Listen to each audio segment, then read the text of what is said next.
2013 সালে Lionel Messi ইসরায়েলে নয়, সবার আগে গিয়েছিলেন ফিলিস্তিনে। সেখানে যুদ্ধবিধ্বস্ত শিশুদের মুখে হাসি ফোটাতে, তাদের সঙ্গে ফুটবল খেলতে আর শান্তির বার্তা পৌঁছে দিতে হাজির হয়েছিলেন আর্জেন্টাইন জাদুকর। অথচ আজও সামাজিক যোগাযোগ মাধ্যমে ঘুরে বেড়ায় শুধু ইসরায়েল সফরের কয়েকটি ছবি। সেই ছবিগুলোই বারবার সামনে এনে গত 13 বছর ধরে মেসির নামে চালানো হচ্ছে একের পর এক অপপ্রচার।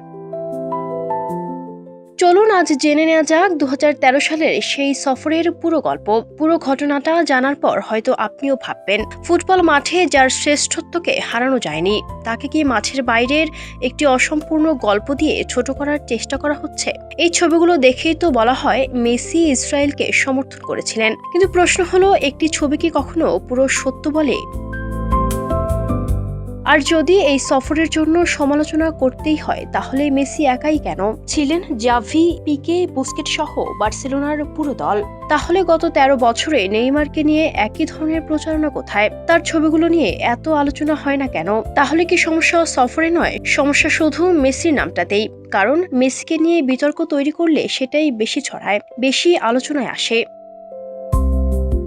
আসুন এবার আসল ঘটনায় আসি। 2013 সালের আগস্টে বার্সেলোনা ক্লাব মধ্যপ্রাচ্যে সফর করে। এটি কোনো রাজনৈতিক সফর ছিল না, এটি ছিল একটি শান্তি সফর। লক্ষ্য ছিল যুদ্ধ আর সংঘাতের মাঝখানে দাঁড়িয়ে মানুষকে শান্তি, সম্প্রীতি এবং সহাবস্থানের বার্তা দেয়া।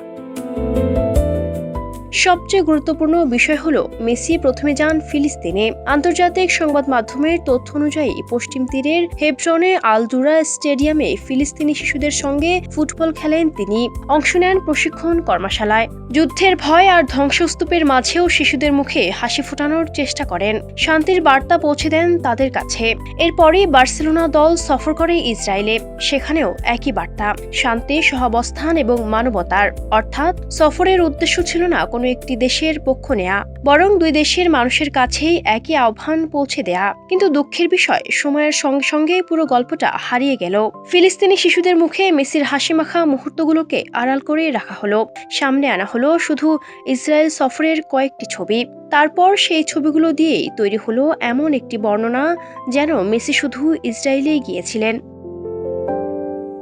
প্রশ্ন হলো, কেন ফিলিস্তিন সফরের ছবিগুলো ভাইরাল হয় না? কেন ফিলিস্তিনি শিশুদের সঙ্গে মেসির ফুটবল খেলার গল্প বলা হয় না? কেন শান্তির বার্তা দেওয়ার অংশটুকু বাদ দিয়ে শুধু একটি অংশ দেখানো হয়? উত্তরটা হয়তো খুব কঠিন নয়। কারণ পুরো সত্য বললে অপপ্রচার টেকে না। অর্ধ সত্যই অপপ্রচারের সবচেয়ে বড় অস্ত্র। তাই আজও যখন কেউ শুধু ইসরায়েল সফরের একটি ছবি দেখিয়ে মেসিকে বিচার করেন, তখন মনে রাখা দরকার, সেই সফরের প্রথম গন্তব্য ছিল ফিলিস্তিন। প্রথম হাসিটা ছিল ফিলিস্তিন শিশুদের মুখে, প্রথম বার্তাটাও ছিল শান্তির। তাই সমালোচনা করার আগে পুরো ইতিহাসটা জানা উচিত। কারণ ইতিহাস কখনো একটি ছবি দিয়ে লেখা যায় না, ইতিহাস লিখতে হয় শুরু থেকে শেষ পর্যন্ত। আর 2013 সালের সেই ইতিহাস বলছে, লিওনেল মেসি প্রথমে গিয়েছিলেন ফিলিস্তিনে, তারপর ইসরায়েলে। কিন্তু গত 13 বছর ধরে অনেকেই সেই প্রথম অধ্যায়টি ইচ্ছে করে পড়তে চাননি। Ayesha Akter Swarna, Campus Times.